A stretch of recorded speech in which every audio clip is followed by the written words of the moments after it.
మంచి మాట. సక్సెస్ సాధించడం కోసం ఓ మంచి ఫార్ములా గురించి నేను చెప్పలేను, కానీ ఓటమికి మాత్రం ఒక ఫార్ములా ఉంది. ఎల్లప్పుడూ అందరికీ నచ్చే విధంగా ఉండాలనుకోవడమే ఆ ఫార్ములా. జీవితంలో ఆనందాన్ని అందించేటువంటివి ఓ తలుపు మూసుకుంటే మరో తలుపు తెరుచుకుంటుంది.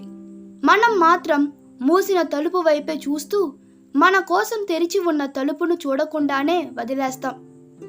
జీవితంలో కేవలం నువ్వు ఒక్కసారే జీవిస్తావు, కానీ ఆ జీవితంలో నువ్వు సరైన పనులు చేస్తే ఒక్కసారి జీవించినా చాలు, అందరి మధ్యలో నిలిచిపోతావు. నీరు ఎంత అమూల్యమైనదో బావి ఎండిపోయినంత వరకు తెలియదు. అలాగే తల్లిదండ్రుల విలువ వారు ఈ లోకాన్ని విడిచి వెళ్ళిపోయినప్పుడు తెలుస్తుంది. ఓడిపోతే గెలవడం నేర్చుకోవాలి, మోసపోతే జాగ్రత్తగా ఉండడం నేర్చుకోవాలి, చెడిపోతే ఎలా బాగుపడాలో నేర్చుకోవాలి.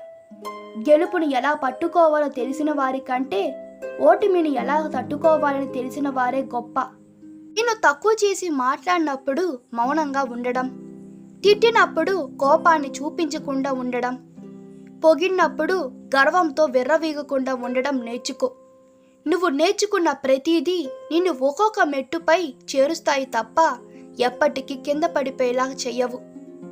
లోకంలో అన్నిటికన్నా సులువైన పని నమ్మకాన్ని కోల్పోవడం, అన్నిటికన్నా కష్టమైన పని నమ్మకాన్ని నిలబెట్టుకోవడం, వీటన్నిటికన్నా కఠినమైనది ఆ నమ్మకాన్ని కాపాడుకోవడం. నువ్వు ఎంత వద్దనుకున్నా నీ జీవితాంతం తోడు వచ్చేది తల్లిదండ్రుల ప్రేమ ఒకటే. 10 రూపాయలు ఉంటే 10 మంది వస్తారు, అదే ఒక్క రూపాయి కూడా లేకుండా ఉంటే ఎవరు రారు. రూపాయికి ఉండే విలువ మనిషికి లేదు. ఈ కాలంలో డబ్బు మాత్రమే శాశ్వతం, మనుషులు కాదు. ఏ తప్పు చేయనప్పుడు ఎవరి వద్ద చేతులు కట్టుకొని నిల్చోకు.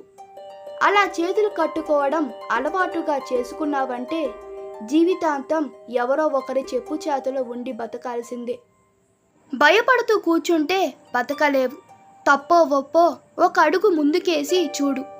గెలుపు అయితే ముందుకు నడిపిస్తుంది, ఓటమి అయితే తర్వాత ఏం చేయాలో నేర్పిస్తుంది. కోపంలో వచ్చిన మాటలు పట్టుకుంటే మనసు విరిగిపోతుంది. అదే ఆ కోపం వెనుక ఉన్న ఆ బాధను తెలుసుకుంటే ఆ బంధం నిలబడుతుంది.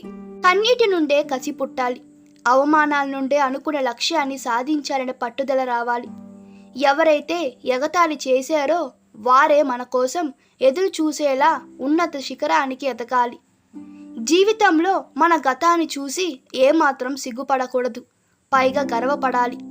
ప్రతి ఒక్కరూ ఎన్నో తప్పులు చేస్తారు, కానీ ఆ తప్పుల నుంచి జీవిత పాఠాలు నేర్చుకునేవారు కొందరే. మన గతమే మనకు అలాంటి పాఠాలు నేర్పుతుంది. జీవితం అనేది 10% మనం చేసే పనులపై ఆధారపడి ఉంటుంది. మరో 90% ఆ పనుల ఫలితాన్ని మనం ఎలా తీసుకుంటామనే దానిపై ఆధారపడి ఉంటుంది. తల్లిదండ్రుల ప్రేమ కంటే విలువైనది ప్రపంచంలో ఏదీ లేదు. కన్నవారిని కళ్ళల్లో పెట్టుకొని చూసుకోండి, అంతేకాని వాళ్ళకి కన్నీళ్లు పెట్టించి కాదు. కాలం ఉన్నప్పుడే కలిసి ఉండండి, కాలం దాటిపోయాక కలవరించినా కలుసుకోలేరు. ఈ వీడియో మీకు నచ్చినట్లయితే మీ అభిప్రాయాలు కామెంట్లో తెలపండి. Please like, share and subscribe to my channel. Thank you.